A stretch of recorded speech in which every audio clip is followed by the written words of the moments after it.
చక్కని సీతకి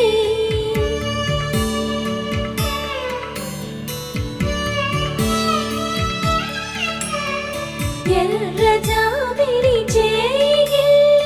రాముడేడని అడుగుతుంటే చూడలేదని పెదవి చెప్పే చెప్పలేమని కనులు చెప్పే నల్ల పూసైన